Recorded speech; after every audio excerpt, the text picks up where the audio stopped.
Last year at this same dinner table, my father lifted his glass to toast my siblings' successes, then turned to me and said, "And Natalie? Well, she's still sorting herself out." Everyone chuckled. I joined in, too. That's what you do when you're the family's letdown. Tonight, I arrived on time, as always, in my usual simple dress, pulling up in my old reliable sedan. I looked exactly the same, and that's how I planned it. While they were busy discussing trust funds and Ivy League weddings, I was quietly building an AI logistics company from a rented storage unit. This week, we reached a $100 million valuation. I hadn't told them yet. I wanted to keep it under wraps until my assistant called me during dinner and used a title they'd never connected to me: CEO. Growing up in the Brooks household meant living in the shadow of constant comparison. My older brother, Daniel, was the golden boy from the day he could spell Princeton.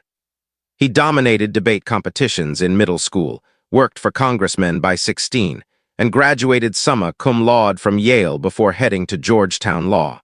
My parents worshipped him. He spoke their language, law, lineage, influence. Then there was Emily, the ideal political daughter, charismatic, strategic, camera-ready. She majored in international affairs at Brown and now serves as a communications director for an up-and-coming senator. Mom says Emily's voice was made for podiums. I think it was molded for them. And then there was me, Natalie, the one who dismantled the family's coffee maker to understand its wiring. The one who built her first inventory app during a summer job at a floral shop. I wasn't defiant, just uninterested in the playbook everyone else followed. My parents didn't get me, and eventually they stopped trying. They tolerated my passion for logistics the way you tolerate a neighbor's noisy mutt, quietly critical, occasionally civil, and always hoping it'd disappear. When I announced I'd chosen Carnegie Mellon for college, they looked baffled. "Isn't that a tech school?" my mother asked, as if I'd said I was joining a traveling circus. At family gatherings, I was introduced as Natalie. She's into tech, I guess. No one asked what I did. No one cared to know. But that wasn't what stung. What hurt was realizing that no matter how hard I worked, I'd never be celebrated in the Brooks household like Daniel or Emily. Their paths were lined with prestige. Mine was a dirt trail I had to carve myself. Even now, stepping into the family's coastal Maine estate for our annual holiday dinner, I felt that familiar pressure on my chest. The oil portraits, the polished marble floors, the way everyone greeted each other like it was a political rally. The Brooks name carried weight here. It opened doors to galas, boardrooms, elite law firms. But for me, it only meant one thing: you're an outsider. I didn't come tonight to fit in. I came to see how they'd react, not to my words, but to something they never saw coming. And maybe, just maybe, I came for the younger me who once thought she had to earn their love with a flawless CV. She's gone now. But I figured she deserved to see what happens when the family's underdog builds her own empire. The moment I truly grasped how alone I was in this family wasn't at a dinner. It was at my MIT graduation. I stood among a sea of black caps and proud families, clutching my diploma. I'd fought tooth and nail for a double major in systems engineering and data analytics, 4.0 GPA, a published thesis on predictive logistics. My name echoed through the auditorium. The crowd clapped. But when I looked up at the balcony where families cheered, my section was empty. Daniel was at a global policy conference. Emily was managing a governor's fundraiser. My parents. They were at a Cape Cod gala hosted by one of Dad's old law colleagues. "So proud of you, honey," Mom texted that morning, alongside a photo of her evening gown. People talk about defining moments as loud, dramatic events. Mine wasn't. It was quiet. It didn't shatter me, but it changed something deep inside. It taught me not to wait for their cheers. After graduation, I took a job at a mid-sized logistics tech firm in Ohio. It wasn't prestigious, but it was a masterclass in reality. I saw warehouses grind to a halt because no one planned for blizzards. I saw critical medical supplies delayed because routing software ignored road closures. I started jotting down ideas, frustrations, algorithms I wanted to test. My family never asked what I was working on. At Thanksgiving, Dad asked if I'd decided on a real career yet. Emily suggested I try campaign logistics. "You'd be great at organizing rallies." I laughed and said I preferred solving actual problems over political pageantry. They laughed too, but it wasn't kind. By then, I'd already coded the first version of what I called Fast Track, a machine learning platform to predict last-mile delivery issues using real-time data like weather, traffic patterns, and past route failures. It wasn't glamorous, but it was effective. At night, I coded. On weekends, I tested it by volunteering with a local food pantry, streamlining their delivery routes to get meals to families faster. No one paid me. But something inside me clicked. I wasn't chasing status. I was solving real problems. For the first time, I didn't feel like the Brooks family failure. I felt essential. That was the start of building a life my family might never see but would one day be impossible to ignore. Because if I couldn't inherit the Brooks legacy, I'd create my own. One delivery, one line of code, one quiet step at a time. I kept attending family gatherings not because I wanted to, but because some stubborn part of me hoped things might change. They never did. Every Christmas, we returned to the same grand estate in coastal Maine, a place straight out of a luxury magazine. White columns, ocean views, a dining room with portraits of ancestors who probably signed deeds with feather quills. It was built for legacy, and I was treated like a flaw in the bloodline. At dinner, Daniel would command the room, sharing political insider stories and his latest think tank panel. Emily would update everyone on her boss's rising approval ratings, how she'd rewritten a speech minutes before a broadcast and saved the day. My parents glowed with pride like sponsors of the American elite. Then the conversation would turn to me. "So, Natalie," Uncle Richard once said, swirling his wine, "still messing with trucks?" That year, I'd just signed our first major contract with a nationwide hospital supplier. But I just smiled and nodded. "Yep, still moving stuff." Mom added, "She's very practical, you know, hands-on. It's admirable." Admirable, like I was volunteering at a soup kitchen instead of co-developing a routing system that cut delivery errors by 30%. I didn't bother correcting them. What was the point? Whenever I tried explaining Fast Track, someone changed the topic or gave me that blank, polite nod that screamed, "We tuned out." So I started wearing the same gray sweater to every event. Kept the 2011 Toyota. Brought cheap wine. The plainer I seemed, the less they'd poke. Emily once whispered during brunch, "You should work on your image, Nat. People respect you more when you look successful." I wanted to ask if she thought coders came in designer packaging. Instead, I nodded and ate my muffin. It was easier to play the role they'd given me, the quirky one, the silent one, the family oddball who liked numbers and vans. Let them think I was harmless. Because I wasn't. I was building something they couldn't comprehend, and soon they'd have no choice but to notice. Dinner started as it always did, staged and draining. We gathered in the chandelier-lit dining room, seated by status, not warmth. My father at one end, my mother at the other, Daniel to his right, Emily to her left, me halfway down the table, partially hidden by a centerpiece. The first course was some fancy fish flown in from somewhere exotic. Everyone made the expected sounds of approval. Emily announced she'd been invited to a Capitol Hill policy summit. Daniel shared polling data and a juicy congressional rumor. Mother dabbed her lips with a linen napkin, smiling like a diplomat at a state dinner. Halfway through the entree, my father cleared his throat, the Brooks signal for a serious announcement. "We'd like to discuss some changes to the family's financial plans," he said, swirling his Cabernet. My stomach tightened. Emily sat up straighter. Daniel clasped his hands, clearly expectant. "With Daniel gearing up for a congressional run," my father continued, "and Emily's remarkable work in politics, your mother and I have decided to start distributing certain trust assets." He raised his glass to Daniel. "The Cape Cod house will be transferred to your name by spring." Then to Emily, "Your education trust has been shifted to a diversified investment portfolio. You'll get the details from our advisor." They beamed. Toasts followed. Claps echoed. I ate in silence, bracing for what came next. The pause, the shift in tone, the slight clench of my mother's jaw. "And Natalie," my father said, turning to me, his voice gentle but patronizing like he was breaking bad news. "We've decided to hold off on any major distributions until there's more certainty about your career direction." Certainty, as if I were a riddle. My mother jumped in. "This isn't a punishment, dear. We just want you to make more conventional choices, something secure and respected." Daniel added, "Your work's so behind the scenes, it's tough for the advisors to assess." Emily sipped her wine. "It's probably for the best. Startups are a gamble." I swallowed, not my food, but my anger. They'd planned this, a synchronized move to sideline me over roasted lamb and dessert. I set my fork down carefully. "So, to be clear," I said evenly, "you're cutting me out of the trust because I don't fit the family mold." "Not cutting out," my mother said, fidgeting with her ring. "Just delaying.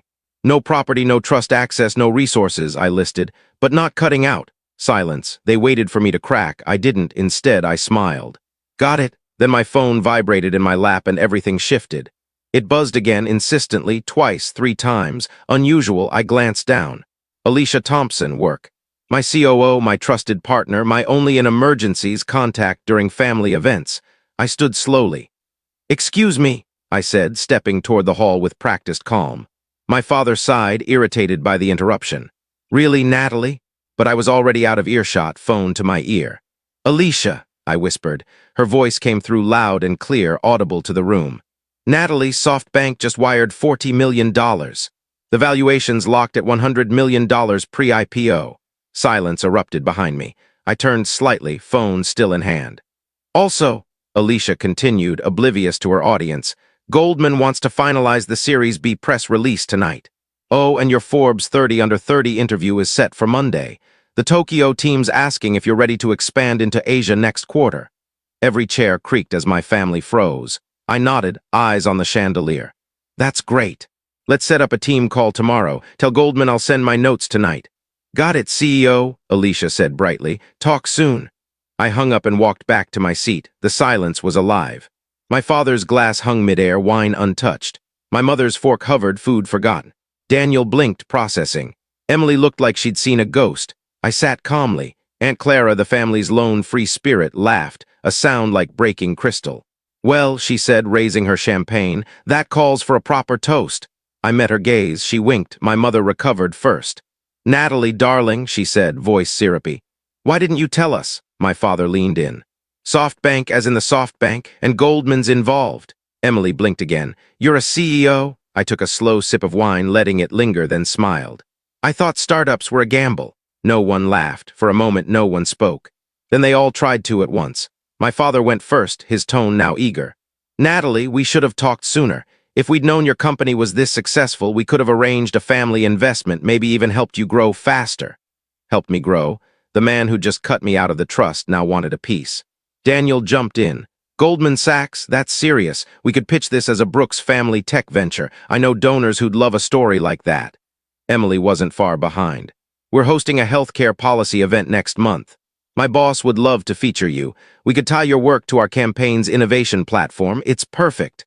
Perfect for them, not for me. My mother, ever the tactician, placed a hand over mine. "Sweetheart, we were just cautious. Startups fail, we didn't want you to get hurt." I looked at her hand, manicured nails, sparkling ring.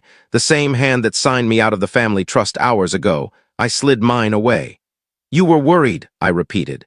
"Funny, because no one's asked about my work in years. You weren't worried about me, you were ashamed of me." Their faces stiffened. I didn't raise my voice. I didn't need to. "You've spent years dismissing everything I do. You called my software a side project. You told people I was figuring things out when I was running a logistics overhaul across 12 states. Daniel cleared his throat. "Come on, Nat, it was just teasing."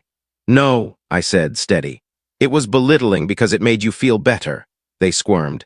"And now that there's money involved, I'm suddenly not an embarrassment, I'm an opportunity." Emily looked stung. "That's unfair. We've always believed in you." "Really?" I raised an eyebrow. "What's my company's name?" Silence. I gave them a beat. No one spoke. "It's Fast Track," I said. "We optimize last-mile delivery for healthcare supply chains using AI-driven predictive models. We operate in 28 states with 205 partners and a 95% delivery success rate." My father blinked. "That's remarkable." "Yes," I said, "it is." He shifted into deal-maker mode. "We should revisit your trust allocation. Clearly, things have changed." "No," I said, voice like steel. "Nothing's changed in the last 20 minutes except how you see me." "You're overreacting," my mother said softly. "No, I'm reacting." "There's a difference." Daniel opened his mouth, but I raised a hand. "Let me be clear, I don't need family funding, board seats, or campaign endorsements. Fast Track is fully backed. Our board is set. Our investors believed in us when it wasn't worth millions." Emily's lips tightened. "So what? We're not part of your story now?" I looked at her, then at the table, the crystal, the silver, the people who never made space for me until it was profitable. "You're not," I said, "because you didn't want to be when it counted." I stood. "I have a team call tomorrow, real partners, real supporters, so if you'll excuse me." "Wait," my father said, half standing. "We need to discuss this." "We did," I said, heading for the door. "Over fish and disloyalty." As I reached the hall, my phone buzzed again. Another text from Alicia, Forbes cover confirmed.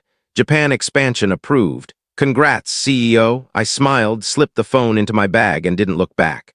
The next day, I ignored their calls.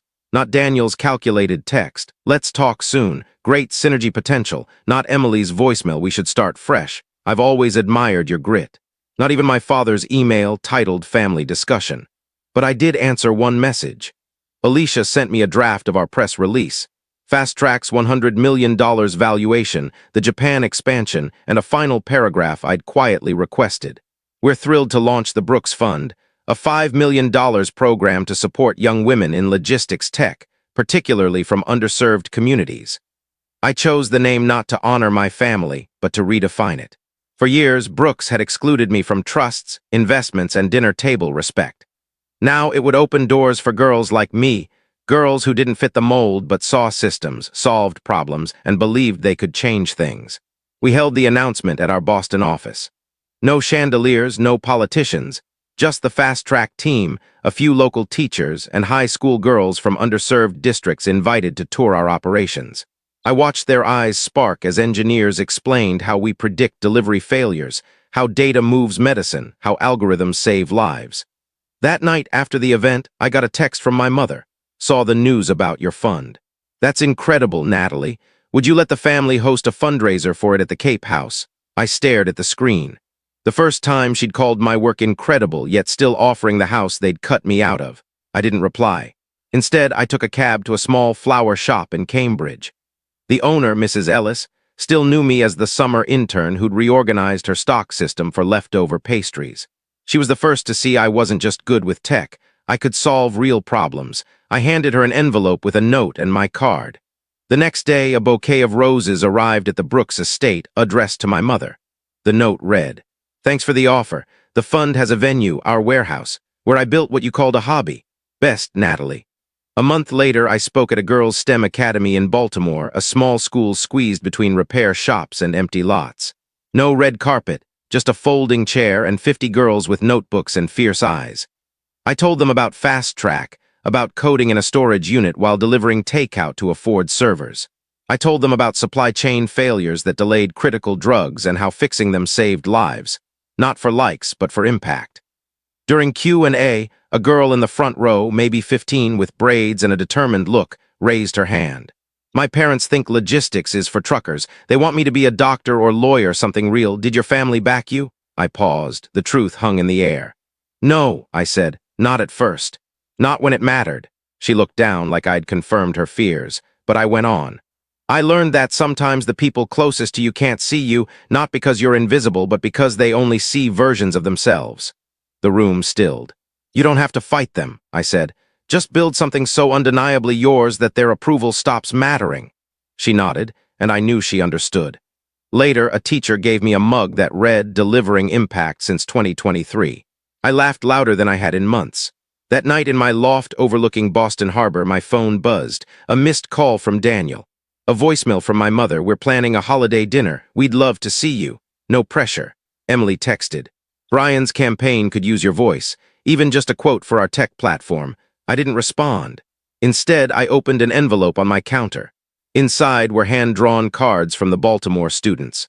One read, "Thank you for showing a girl like me can run the system."